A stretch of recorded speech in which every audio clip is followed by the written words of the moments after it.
வருகின்ற மார்ச் 24, 25 திங்கள் செவ்வாய் 2 நாட்கள் 8 லட்சம் வங்கி ஊழியர்கள் அதிகாரிகள் இந்தியா முழுவதும் அனைத்து வங்கிகளிலும் 2 நாள் தொடர் வேலை நிறுத்தத்தை மேற்கொள்ள இருக்கிறோம். காரணம், எங்களுடைய அடிப்படையான முக்கியமான சில கோரிக்கைகளை மையப்படுத்தி முன்வைத்து இந்த போராட்டத்தை அறிவிச்சிருக்கிறோம். வங்கித்துறையில் இருக்கக்கூடிய 9 தொழிற்சங்கங்கள் சேர்ந்த united forum of bank union கூட்டமைப்பு மூலமாக இந்த அறைகோல் விடுக்கப்பட்டிருக்கு. காரணம், பிரச்சனை என்னன்னு பார்த்தோம் அப்படின்னு சொன்னா, இந்தியாவில் இன்றைக்கு வங்கிகள் மக்களுக்கு சேவை செய்வதற்காக தான் இருக்கு. கோடிக்கணக்கான மக்கள் வங்கியில கணக்கு வச்சிருக்கிறாங்க. அன்றாட வங்கி சேவை நுகர்வதற்காக கிளைகளுக்கு வராங்க. ஆகவே சேவை செய்வதற்கு தேவையான அளவுக்கு வங்கி கிளைகளில் ஆட்கள் இருக்கணும். ஆனா கடந்த ஒரு 10-15 ஆண்டுகளாக வங்கியில கிளைகளில இன்றைக்கு தேவையான ஆட்களை நியமிக்காமல், காலியான இடங்களை நிரப்பாமல், ஆட்களை எடுக்காம இருக்கிறாங்க. சுணக்கம் இருக்கு. குறிப்பாக கடைநிலை ஊழியர்கள் ஆட்களை எடுக்கிறது கிடையாது. வங்கிய இன்றைக்கு துப்புரவு தொழிலாளர்கள் இருக்கிறாங்க, பார்ட் டைம் ஸ்வீப்பர்ஸ். அந்த இடங்களை எல்லாம் இன்று காலியாகவே இருக்கு, நிரப்புவது கிடையாது. இதுக்கு ஒரு சில காரணங்கள் இருக்கு. ஒண்ணு, அரசாங்கம் வங்கிகளை தனியார் மயம் செய்யணும்னு நினைக்கிறாங்க. அப்போ பொதுத்துறை வங்கி அதுக்கு பெரிய போட்டியாக இருக்கு. அப்ப பொதுத்துறையில மக்களுக்கு ஒரு அதிருப்தி ஏற்பட்டால் தனியார் வங்கிக்கு போயிடுவாங்க. ஆகவே இங்க வாடிக்கையாளர் சேவை பாதிக்கப்பட்டதுன்னு சொன்னா தனியார் வங்கிகளுக்கு போவாங்க. எப்படி வாடிக்கையாளர் சேவை பாதிக்கப்படும்? ஆட்களை நியமனம் செய்யாமல் குறைவான ஆட்களை வைத்திருந்தா மக்களுக்கு ஒரு ஆத்திரம் ஏற்படும், அல்ல அதிருப்தி ஏற்படும். அதனால பொதுத்துறை வங்கியில தனியார் வங்கி போயிடுவாங்க. இது ஒரு காரணம். இரண்டாவது விஷயம் இன்றைக்கு பார்க்கணும் சொன்னா, வங்கியில லாபத்தை இன்றைக்கு அதிகரிக்க வேண்டும். தனியார் வங்கிகள் அதிகமாக வட்டி எல்லாம் இன்றைக்கு போட்டு மக்களோட நெருக்கடி செஞ்சு அவங்க லாபம் சம்பாதிக்கிறாங்க. ஆனா பொதுத்துறை வங்கியில முன்னுரிமை கடனாக குறைந்த வட்டியில எல்லாம் கடன் கொடுக்கிறோம். அதே நேரத்துல பெரும் முதலாளிகளுக்கு கொடுத்த கடன்கள் எல்லாம் வராம ரத்து செஞ்சு வாராக்கடனா போய் அதனால நஷ்டம் ஏற்படுது. அப்ப அந்த நஷ்டத்தை ஈடுகட்டுவதற்காக ஒண்ணு, பொதுமக்கள் மீது சுமையை திணிக்கிறாங்க. அவங்களுடைய வைப்பு தொகைக்கு வட்டியை குறைக்கிறாங்க. சேமிப்பு கட்டணம், அதாவது சேவை கட்டணத்தெல்லாம் வசூலிக்கிறாங்க. இது ஒண்ணு. ரெண்டாவது, ஊழியர் செலவு குறைக்கணும். அப்ப ஊழியர் செலவுனா 10,000 ஊழியர் இருக்கிறாங்கன்னு சொன்னா இன்னைக்கு 8,000 ஆக்கிட்டான்னு சொன்னா 2,000 ஊழியருடைய அவங்களுடைய ஊதிய செலவு என்பது குறையும். ஆக இப்படி லாபத்தை அதிகரிக்க மக்களை இன்றைக்கு தனியார் வங்கிகளுக்கு திருப்புவதற்காக இப்படி எல்லாம் பண்றாங்க. மூன்றாவது, குறைந்த ஊதியத்துல ஆட்களை நியமனம் செய்ய வேண்டும் என்று சொன்னா நிரந்தர ஊழியர் இருக்கக்கூடாது, தற்காலிகமாக இருக்கணும், அல்லது ஒப்பந்த முறையில் இருக்கணும், கான்ட்ராக்ட் எம்ப்ளாயிஸ். ஆகவே இது மாதிரியான காரணங்களுக்காக வங்கியில இடங்களை காலி செய்யாம இருக்கிறாங்க. இதன் காரணமாக வாடிக்கையாளர் சேவை பாதிக்கப்படுவது. அப்ப மக்களுக்கு சேவை செய்வதற்காக தான் வங்கி தேசியமயம் கிராமப்புறம் வரைக்கும் கிளைகள் இருக்கு. அங்க சேவை பாதிக்கப்படுகின்றது. அதை இன்னைக்கு மாற்ற வேண்டும் என்று சொன்னா தேவையான அளவுக்கு ஆட்கள் எடுக்கணும். இரண்டாவது, இன்றைக்கு வங்கியில பணியாற்றக்கூடிய ஊழியர்களுக்கு வேலைபளு அதிகமாகுது. 10 மணியிலிருந்து 5 மணி வரைக்கும் தான் வங்கி திறந்திருக்கிறோம். அப்ப 5 மணிக்குள்ள வேலையை முடிக்கணும். ஆனா வேலையை முடிக்க முடியாம 6 மணி 7 மணி என்று இன்றைக்கு ஊழியர்கள் கூடுதலாக வேலை செய்ய வேண்டிய நிர்பந்தம் ஏற்படுகின்றது. குறிப்பாக அதிகமான 2 லட்சம் பெண்கள் வங்கியில வேலை செய்யறாங்க.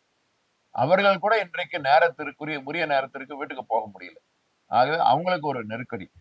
மூன்றாவது, இந்தியாவில இளைஞர்கள் அதிகமாக இருக்கிறாங்கன்னு சொன்னா வேலையில்லா திண்டாட்டம் பெருகி கொண்டே வரும்போது அரசு துறை, பொதுத்துறை, வங்கிகள், இன்சூரன்ஸ் கம்பெனி, ரிசர்வ் வங்கி, ரயில்வே, பொதுத்துறை நிறுவனங்கள் இங்கதான் நிரந்தர பணிகள் இருக்கு. இதெல்லாம் அரசு நியமித்து ஆட்கள் நியமித்து இளைஞர்களுக்கு வேலை வாய்ப்பு கொடுக்கணும்.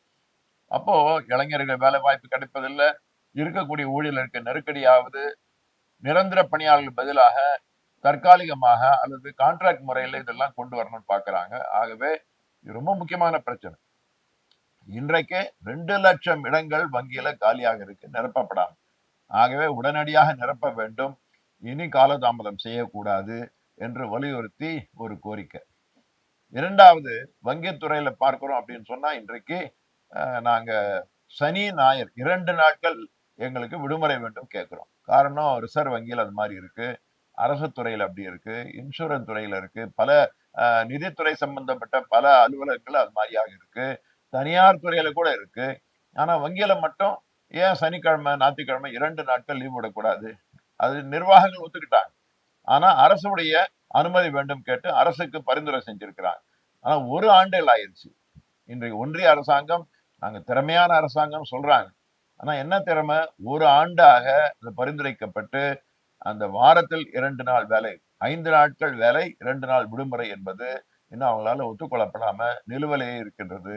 ஆகவே வங்கி ஊழியர்கள் ரொம்ப அதுல வருத்தப்பட்டு இருக்கிறாங்க, கோபமா இருக்கிறாங்க. அதை வெளிப்படுத்தக்கூடிய ஒரு கோரிக்கையாக பார்க்கிறோம். 3வது, இந்த ஆட்களை நியமனம் செய்யாத காரணத்தினால் இன்னொரு பிரச்சனை பார்க்கிறோம். கிளைகளுக்கு வாடிக்கையாளர் வராங்க. ஆனா அவங்க நினைத்த மாதிரியாக உடனடியாக எங்களால அவங்களுக்கு சேவை செய்ய முடியல. அப்ப அந்த நேரத்துல ஆத்திரப்பட்டு, கோவப்பட்டு ஊழியர்களை ஒரு பக்கம் வசைபாடுறாங்க. மறுபக்கத்துல சில ஆத்திரமான வாடிக்கையாளர்கள், பொதுமக்கள் ஊழியர்களை தாக்கக்கூடியதை பார்க்கிறோம். அப்போ அவங்களுக்கு ஒரு பாதுகாப்பு இருக்கணும். ஒண்ணு சட்ட ரீதியான பாதுகாப்பு, அதை விட உடனடி பாதுகாப்பு. அங்க ஆயுத காவலர், செக்யூரிட்டி கார்டுன்னு எங்க பேங்க்ல எல்லாம் இருப்பாங்க, வாட்ச்மேன் இருப்பாங்க.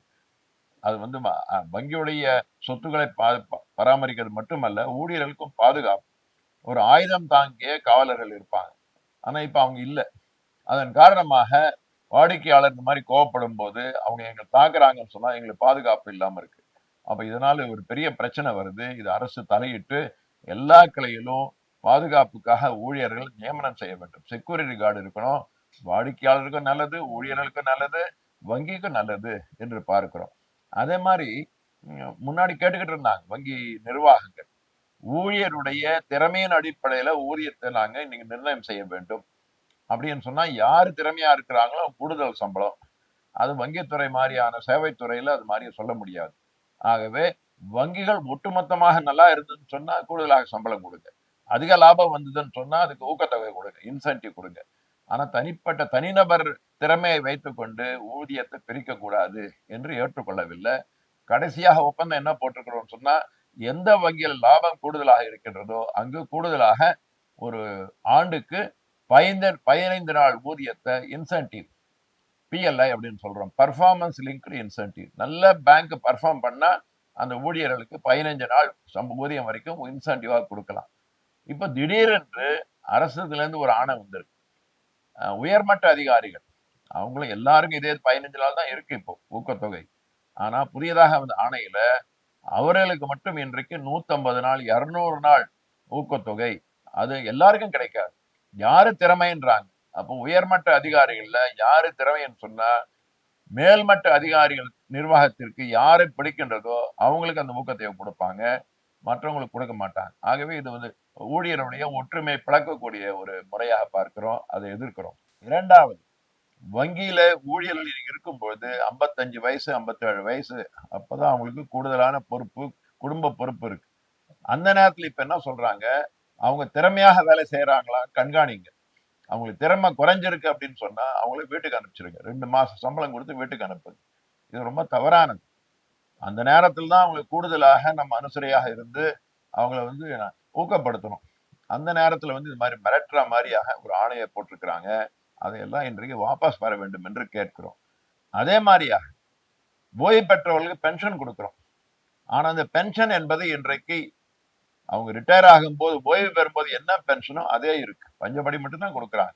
அதை மாற்ற வேண்டும். அடிக்கடி ஊதியத்தை உயர்த்தும் போது பென்ஷன் உயர்த்தணும், ஓய்வு தொகையை உயர்த்தணும் என்று கேட்டுக்கொண்டிருக்கிறோம். அது இன்னும் அவங்க ஒத்துக்கொள்ளவில்லை. அதை வலியுறுத்துறோம். 2010க்கு பிறகு ஊழியர்கள் சேர்ந்திருக்கிறாங்க. நீங்க சுமார் ஒரு 5-6 லட்சம் இளைஞர்கள் வேலை செய்யறாங்க. அவங்களுக்கு இந்த பாதுகாப்பான பழைய பென்ஷன் திட்டம் இல்லை, அதுல பஞ்சப்படி கிடையாது. அவர்கள் இன்றைக்கு கான்ட்ரிபியூட் பண்ணி அதோட பென்ஷன் கொடுக்குறாங்க. அது நிரந்தரமான ஒரு பென்ஷன் கிடையாது, நியூ பென்ஷன் ஸ்கீம். அதை மாற்றி அவர்களுக்கும் இன்றைக்கு பழைய பென்ஷன் திட்டம், அவங்கள்ட்ட எந்த விதமான கான்ட்ரிபியூஷன் இல்லாம நிர்வாகங்களாக பென்ஷன் கொடுக்கணும்னு கேட்கிறோம். அதை ஒத்துக்கொள்ளவில்லை. அதை நாம் இன்னைக்கு கோரிக்கையாக வச்சு போட்டுக்கிட்டே இருக்கிறோம்.